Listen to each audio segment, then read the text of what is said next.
Hi everyone, welcome back to English 221, and this is for our class for Monday, the 5th of May, where we are in the midst of Othello. And if you recognize some of the elements in Othello, I'm not too surprised because it has a lot of similarities to Much Ado About Nothing, something that I had mentioned at the beginning of this semester. Of course, the difference is that Much Ado About Nothing is a comedy, so that ultimately we will have a happy resolution. That's the exact opposite with Othello, which is a tragedy.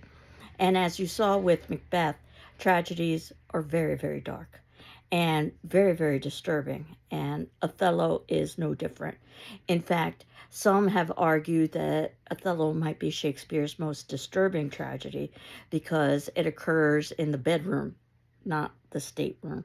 We've been talking about politics, and that might be a bit removed from our daily experiences.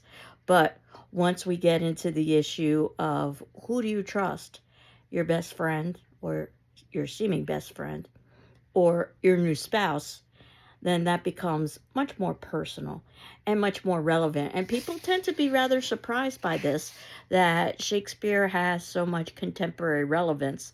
I hope by this point in the semester that doesn't surprise you.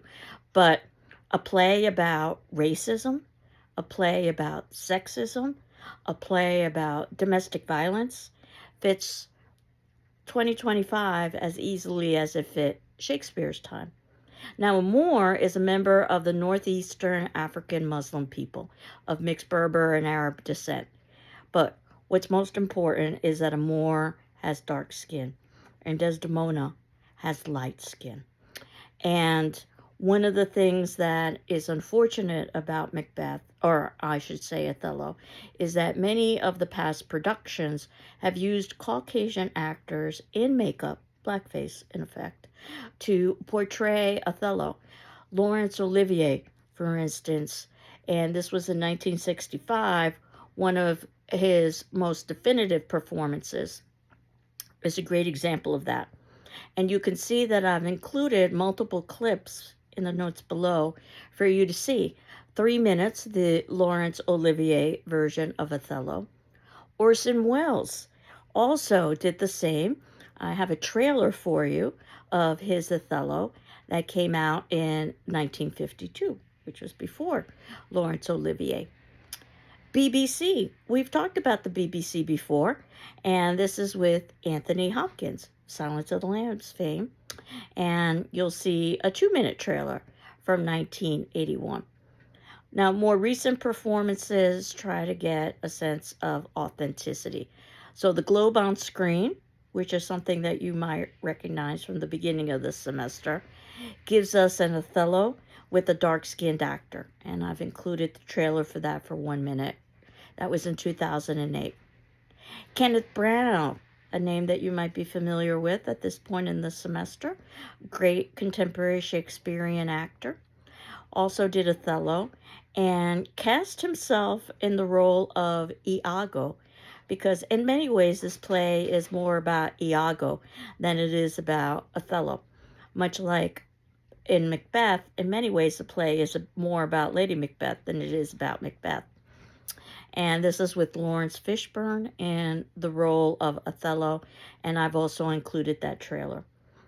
James Earl Jones, the great booming voice that you might be familiar with in his acting, did a brief reading of one of Othello's speeches at an evening of poetry, music, and the spoken word in 2009. And the Obamas at the time were in the White House and they were in the audience. This is 6 minutes long, but it's well worth listening to. So, as you know, what I did was I gave you a Harvard presentation on Othello.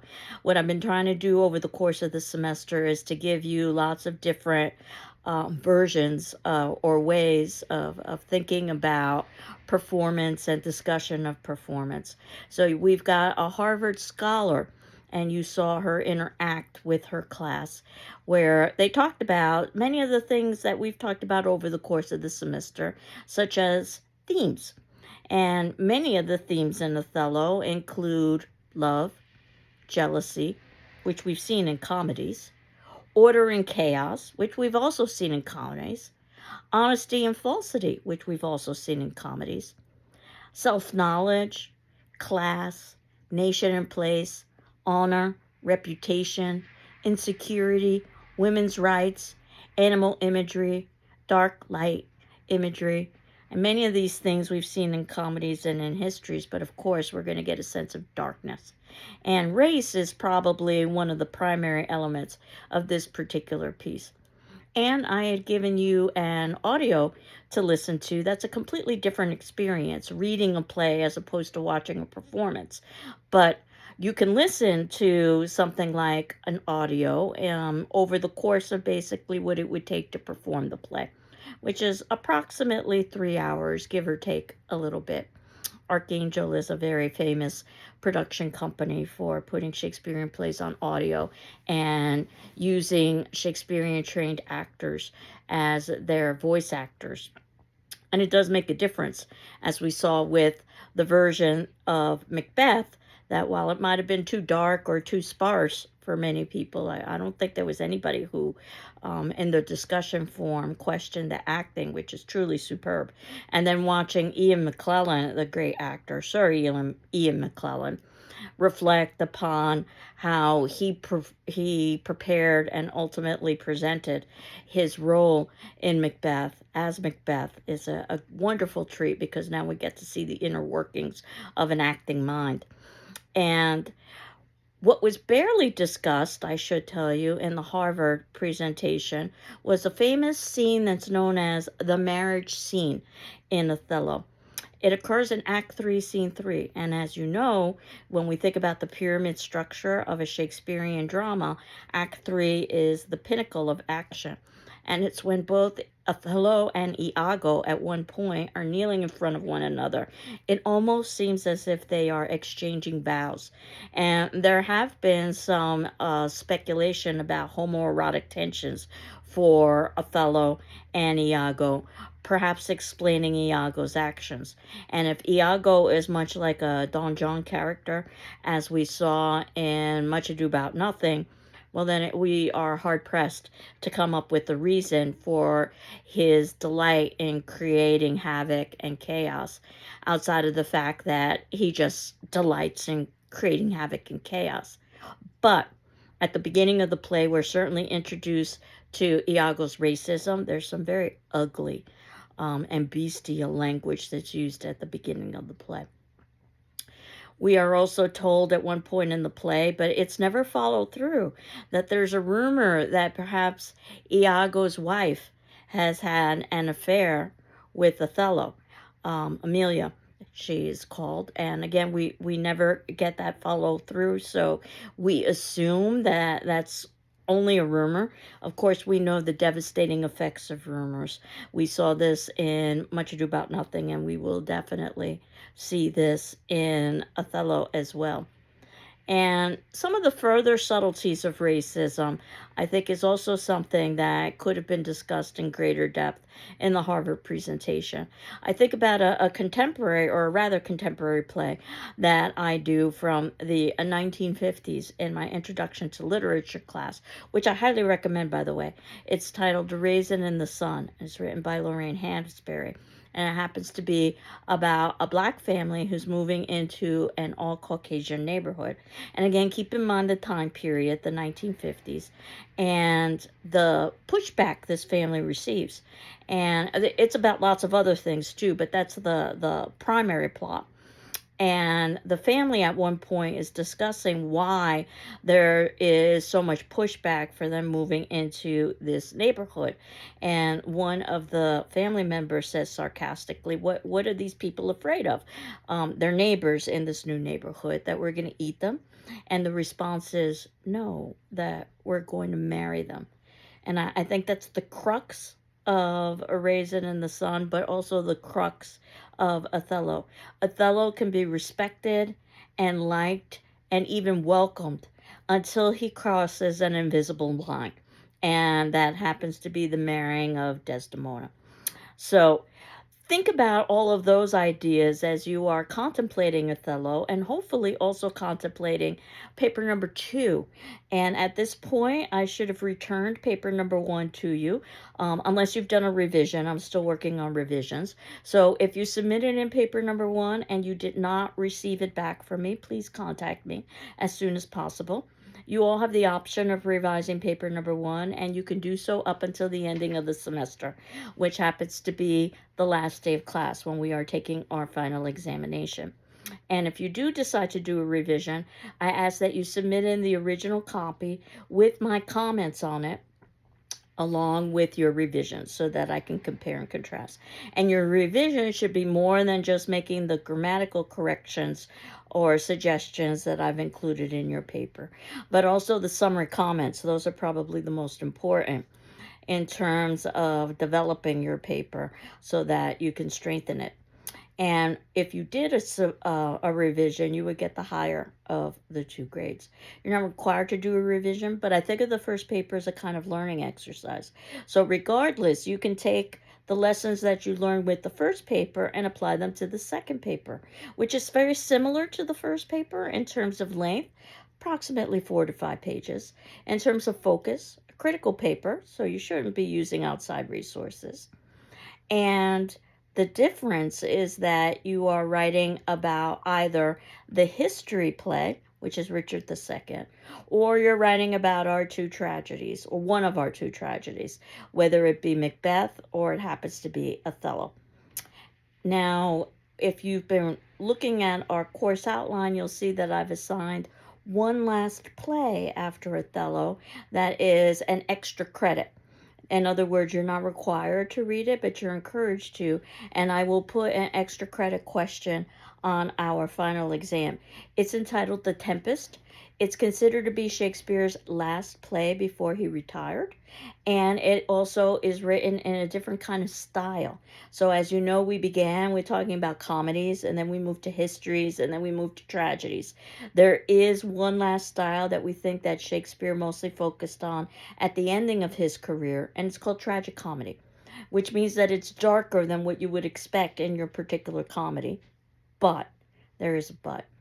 It is going to be about love and all of the complications about love, and there will be a happy ending. So no one will die, even though there might be misunderstandings and beliefs that characters have died. There will also be a good amount of music and a good amount of dance. So I wanted to talk a little bit about The Tempest as well in the time that we've got left for the semester. But note that our semester ends on Wednesday, 5/14, which is when our final examination is scheduled. So I will be posting our final exam at the time that we would normally meet if we were meeting in a face-to-face class. So Wednesday, 5/14 at 8 a.m. is when I will post this exam. And you have 24 hours in which to complete this exam. If you were taking the exam in a face-to-face situation, you'd have approximately 2 hours. So that's about the amount of time you should be devoting to the final examination, about 2 hours or so. And so it'll be due 24 hours later. That's Thursday the 15th at 8 a.m. And the final will be a series of essay questions from which you can choose, and it's open book, open notes. And the idea is that you're not memorizing something. Basically, what you are doing is you are synthesizing many of the major elements and points that we've talked about over the course of the semester. The best way to prepare for the final is to have read all of the plays and also to have read all of the discussion forum responses from your classmates and my responses in turn. So you can see that I've been working on catching up on my responses to the discussion forum. So I have answered all of the responses for our history play, Richard II, if it turns out you want to write on that, as well as Macbeth. And I will soon begin with Othello. But today's attendance question is not going to be about Othello. Today's attendance question actually is going to be about paper number 2 and asking if you have any questions about this upcoming paper number 2. And if you don't, you can just say you don't have any questions, and then that's fine. You've satisfied the requirements. But this is your opportunity to ask if you have any questions about paper number 2. So, in the time that we've got left for the semester, we will talk about Othello and we will talk about The Tempest. And the very last day that you can hand in any assignments would be the day of our final examination, which is Wednesday the 14th. And again, once I give you the final, you have 24 hours in which to submit that final to me via email. But again, I'm not expecting you to spend 24 hours on this final. I understand that anything you do in a final exam with a very specified period of time, such as this one, is not going to be as neat or as polished or as developed as what you might do with a paper, because after all, you've got approximately 2 hours for a final, not 2 weeks, which is what you would have with a paper. But I would expect that you could still write some sentences that make sense and that you've got an introduction, a body, and a conclusion.